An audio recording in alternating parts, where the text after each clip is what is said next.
The next item is the proposed change of policy for the provision of service areas on the National Road Network. Deputy Martin Hayden has 4 minutes to make an initial statement. Gurbahagot, Laskin Corla, and I'd like to thank the Minister for coming into the House today to take this important topical issue. I raise this issue today because the NRA has issued a draft policy, Minister, as you'll be aware, on service areas on the National Road Network. It's a draft policy that has gone out to public consultation up until June 23rd, and it's something I have some concern with on a number of levels. When you read through the policy, the NRA referenced the Trans-European Transport Networks, or TEN-T policy as it's called, as its basis for having to bring about this policy and bring about the change. The TEN-T policy has divided Europe's road network into two sectors: the core network, which in Ireland is, from what I can see from the maps, the M1, the M7 and the M8, and then the comprehensive network, which would be the other motorways around Ireland and dual carriageways, including the M9, M11 and so on. But it seems to me undue haste by the NRA to be rushing to implement the TEN-T policy, given that the deadline for the core network to have service areas developed is 2030 and the comprehensive network is 2050. And let me state categorically on the record here, as somebody with whom the M9 goes through my local community at home, I know all too well from travelling up and down Dublin the need for online service areas, and I'm very much in favour of them. But I don't believe we as a state should be necessarily building these first without seeing and allowing the ability for the private sector to do so first of all. And what strikes me about the NRA's policy is there is no reference to privately developed sectors that in my mind have been very successful. And the state-led approach, it ignores the potential of existing facilities. It doesn't refer to the specific private enterprises such as Junction 14 in Monasterevin, which is one I'm very aware of. And if you look at the new one that's been developed outside Moneygall, known as the Barack Obama Plaza, but this was developed at a cost of €7 million by a private investor who put that money in, and which is going to create in excess of 60 jobs overall. Now, I know there might be, in relation to the one in Tipperary, there might be requirements around HGVs that need to be expanded, but I know the Junction 14 one has all of the requirements that are needed in relation to parking facilities and all the rest of it. In the draft policy, the NRA state that there's a high level of public satisfaction with the existing NRA service areas following a customer survey. And they are the ones in Lusk, Castlebennett and Enfield. And I'd ask the question, did they ever do a survey of the one in Junction 14 in Monasterevin? Because there's equally, if footfall is anything to go by, there's an equally high level of satisfaction by the customers there. And I'd imagine those customers who are taxpayers in this country would be even happier to know that their taxpayers' money, hard-earned and all as it is, hadn't gone in to build it. So what I'm saying, Minister, is that I have a concern that the NRA seems to be going into competition with the private sector here.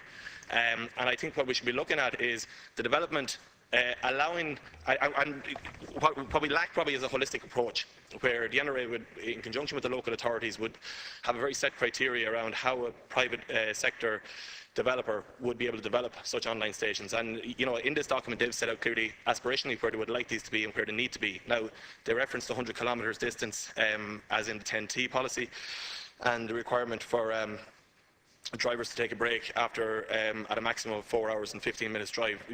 There's very few drives around Ireland that should be driving for more than 4 hours and 15 minutes, so you go from one side of the sea into the other. And 100 kilometres, we're not comparing like with like here. We're not Germany or Italy with very large autobahns that stretch for days on end. But I do think we need to develop a holistic approach where the NRA can work with the local authority and allow the private sector to develop these first of all. And failing that, we have till 2030, but we'd like to see these in place much earlier. And I think if the private sector is given a clear, coherent way of going forward, they can do that. And failing that, then the state should then intervene and develop the service areas where there's a demand and where the commercial sector hasn't been able to fill the demand, but where there's a necessity from a road safety point of view and all the rest. But I have huge concern at the minute that we're putting taxpayers' money into developing these without allowing the private sector to develop them first. And obviously that money, if not used on public-private partnership, would be money administered that you would have for further road maintenance, repairs and road development and construction. Thank you, Minister. Minister's 4 minutes. I want to thank the Deputy for the opportunity to address this issue in the House this afternoon, and also to clarify the position regarding the provision of service areas by the National Roads Authority on the National Road and Motorway Network. As Minister for Transport, I have responsibility for overall policy and funding in relation to the National Roads Programme. The construction, improvement and maintenance of individual national roads, including service areas, is a matter for the NRA under the Roads Act of 1993 to 2007, in conjunction with the local authorities concerned. In particular, Section 54 of the Roads Act 93 specifically provides for the NRA or a local authority to provide and operate service areas. In 2005, the then Minister for Transport asked the NRA to review its policy of not providing service stations or service areas on national roads, particularly on the expanding network of access-controlled motorways and dual carriageways. Arising from that review, the NRA decided to proceed with a programme to provide service areas across the major interurban network. The imperative to have service areas on the network arises as a result of a number of factors. These include the fact that the major interurban motorway network is now largely complete, the EU Working Time Directives, which contain specific requirements for permissible driving and rest times for professional drivers, including hauliers, the significant road safety benefits of rest areas for other road users, and the Trans-European Network for Transport 10T. Much of our road network is part of 10T, and regulations include specific requirements for parking and rest facilities on the core road network. In October 2007, the NRA published its initial policy on the provision of service areas, which incorporated a map showing indicative locations. In light of the funding constraints that emerged, the NRA scaled back on the development of service areas, and at present there are NRA service areas at 3 locations on the network. 2 of them are located on the M1, on the way to Belfast, at Lusk and Castlebellingham, and another one at Enfield on the Galway Road. All 3 of these service areas provide a high range of services, including parking, fuel and restaurant facilities. The current NRA service areas that are in operation were developed as PPP projects. Overall, the NRA has indicated that there is a high level of public satisfaction with these areas, as evidenced by customer surveys. A second group of 3 service areas is currently under development. They are at construction stage, the one at Gorey, and at tender stage, Kilcullen and Athlone. These service areas are located on one side with an overbridge and are due to be in operation at some stage between now and 2017. In light of recent developments at EU level, including 10T regulations, the NRA has published a revised policy document entitled NRA Service Areas on the National Road Network. This document sets out the background to existing NRA motor service area policy, the legal context, plans for future needs, proposed locations and so on. Members of the public and interested groups, industry, etc. have been invited to review the document and participate in the public consultation process. The needs analysis carried out by the authority determined an objective of locating online NRA service areas at approximately every 45 to 60 kilometres along the motorway and high-quality dual carriageways. In addition, the road safety strategy sets out the need for a total of 5 additional service areas to be provided by 2020. It's acknowledged that the revised motorway service area policy is a long-term plan, and the full programme of proposed locations would involve a very substantial commitment in the current constrained budgetary situation. The purpose of the public consultation is therefore to seek views, to examine options, and to allow interested groups to submit suggestions and proposals. The public consultation process is being managed by the NRA, and the closing date for the receipt of responses by them is the 23rd of June 2014. Following this, the feedback will be evaluated and considered both by the NRA and by my department. Thank you, Minister. Deputy Heaton, 2 minutes. Thank you very much for the response, Minister. I want to bring to your attention one that you'll be aware of and that you referenced there in your answer. In my constituency in South Kildare, in Kilcullen, just south of Kilcullen on the M9 between junction 2 and 3 is the development of an online service area in a bundle with, as you said earlier, Athlone and the M6 and the Gorey bypass.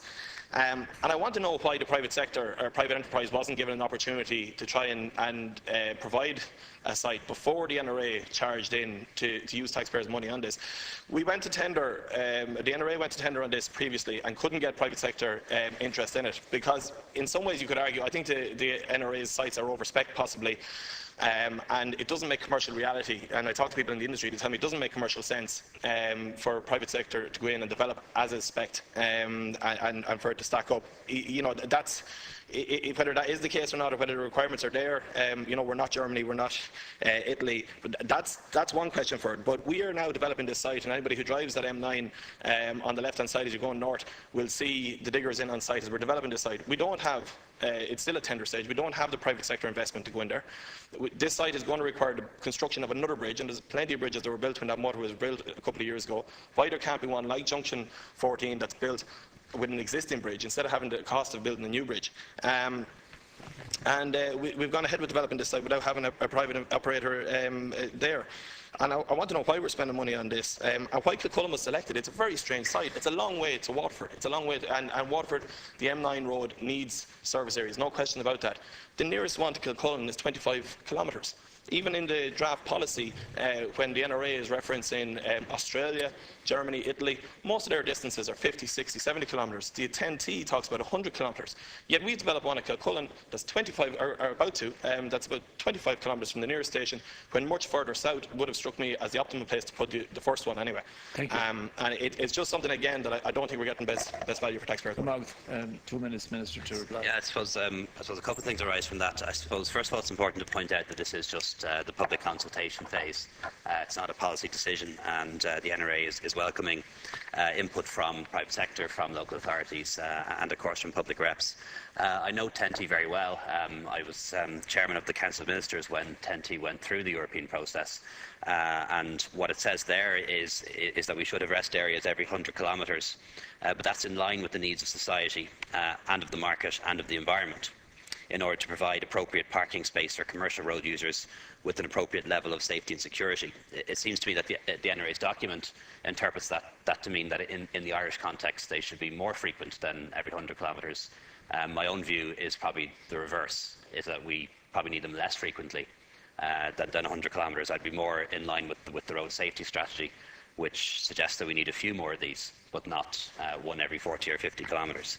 I think the point you make about the private sector is well made, and I really think, and I really would hope that the private sector and potential operators and developers of these would take this opportunity of the public consultation to put out very clearly what they could offer, whether it's online or even just offline, and how they could contribute to it.